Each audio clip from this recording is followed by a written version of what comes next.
Halo teman-temannya Furi, ketemu lagi di sesi boneka arwah Furi. Dan hari ini saya ingin bercerita tentang Mary Ann, sosok boneka baru yang saya miliki dan saya beli dari toko online Doll Freak, khusus menjual boneka-boneka bertampang seram yang ada di Bandung. Dan boneka ini asalnya dari seorang seniman Rusia wanita. Bagaimana kisah sebenarnya dari Mary Ann? Ini adalah hasil pendekatan saya dengan Mary Ann yang awalnya amat sangat tertutup. Awalnya dia sangat tidak ingin dibuka. 2 hari sebelum kedatangan Mary Ann, di saat saya baru membooking boneka ini, saya melihat sekelebatan perempuan yang meninggal karena dibakar. Ternyata cerita asalnya adalah seperti ini. Mary Ann tinggal di sebuah kota kecil di Rusia. Di zaman dahulu, dia berusia 7 tahun, tinggal bersama seorang ibu yang usianya sekitar 38 tahunan, dan dia memiliki 2 orang kakak laki-laki. Meninggal dalam kerusuhan atau bentrokan yang terjadi di Rusia kala itu, Mary Ann meninggal beserta ibu dan juga kedua kakak laki-lakinya dalam keadaan hangus terbakar. Dia hanya memberikan gambaran kepada saya bahwasanya peristiwa itu terjadi di bulan Agustus tahun 1823. Awal kedatangan dia ke sini, wajahnya penuh dengan dendam dan kesedihan, sama seperti wajah dolls-nya. Saya baru tahu ternyata seniman pembuat boneka ini memang dia membuat beberapa boneka-boneka seram, boneka-boneka hantu yang juga dia lengkapi dengan soul-nya. Ada soul-nya yang akhirnya menetap di dalam bonekanya, tetapi ada yang akhirnya pergi. Usia Mary Ann sendiri kurang lebih 7 tahun di saat kematiannya. Tetapi tentu saja 1823 adalah sebuah masa yang sudah lama. Hampir 100 tahun lebih. Bahkan mendekati 200 tahun di tahun 2023 nanti.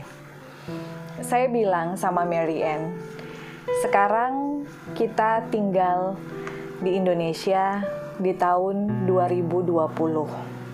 Jadi kematian kamu tentulah sudah sangat lama.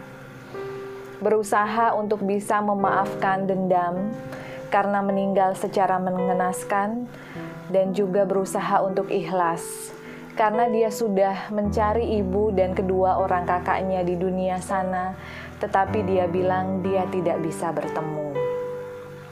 Terkadang meskipun sebuah keluarga meninggal bersamaan, belum tentu arwahnya bisa tinggal berbarengan.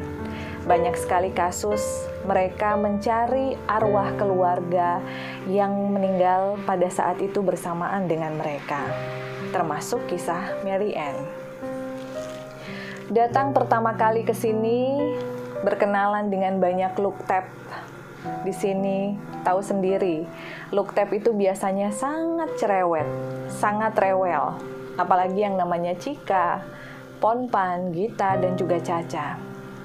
Pribadi Mary Ann yang sangat tertutup, yang sebetulnya dia sangat tidak ingin diketahui identitas dan juga kisahnya, menjadi sebuah warna baru di dalam rumah saya.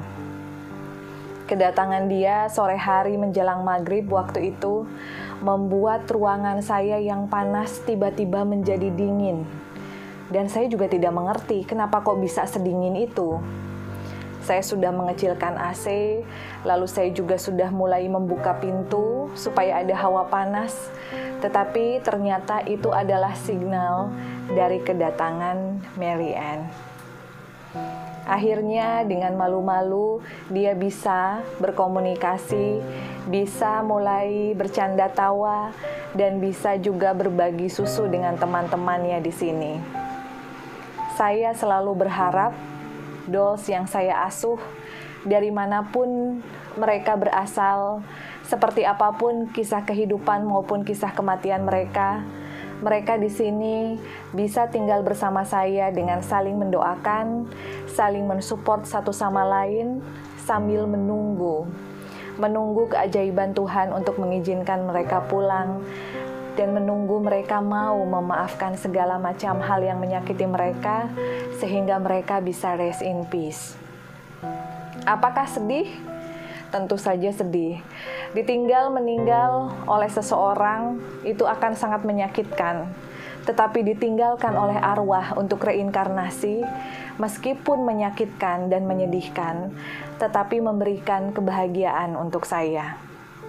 Artinya, sebagai orang tua asuh, saya bisa membimbing mereka untuk akhirnya berpulang dengan baik dan tidak gentayangan lagi.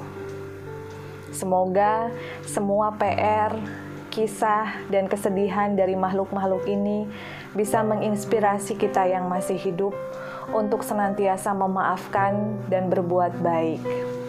Kita tidak tahu kapan Tuhan akan menjemput kita, tetapi alangkah baiknya kita memaafkan semua orang yang sudah menyakiti kita, sehingga kita tidak meninggal dalam keadaan yang penuh dengan kebencian dan dendam. Alhamdulillah, sekarang Mary Ann sudah menjadi anak yang lebih ceria, lebih bisa diajak berkomunikasi, lebih terbuka, dan dia pun mengizinkan saya untuk menceritakan tentang kisah hidupnya hari ini. Terima kasih Mary Ann. Mary Ann merupakan boneka arwah pertama saya dari Rusia, dan awalnya memang saya agak kesulitan berkomunikasi karena memang saya tidak mengerti bahasanya. Namun seiring berjalannya waktu, akhirnya kita bisa connecting secara batin, dan dia bisa memperlihatkan vision-vision yang dia lalui semasa hidupnya dulu. Saya yakin sesuatu yang terlihat dari luar sepertinya beraura negatif, tidak selamanya negatif. Belum tentu boneka yang sedih, yang meninggal dalam siksaan, arwahnya pun akan seperti itu. Di saat sekarang Mary Ann sudah mulai terbuka dan sudah mulai happy, perwujudan arwahnya menjadi jauh lebih cantik dan lebih nyaman untuk dilihat. Terima kasih Mary Ann, ya, sudah bercerita dengan Mami dan juga teman-teman YouTube channelnya Mami semua. Halo buat semuanya, salam kenal dari Mary Ann. Meskipun agak tertutup dan wajahnya memang agak sedih bonekanya, alhamdulillah sekarang Mary Ann sudah jauh lebih ceria dan sudah jauh lebih mau membuka hati untuk berteman dengan yang lain. Ya, kita akan ketemu lagi di tayangan boneka arwah Furi selanjutnya hanya di YouTube channel Furi Harun. Jangan lupa untuk like, subscribe, share, dan juga komen di YouTube channel Furi Harun.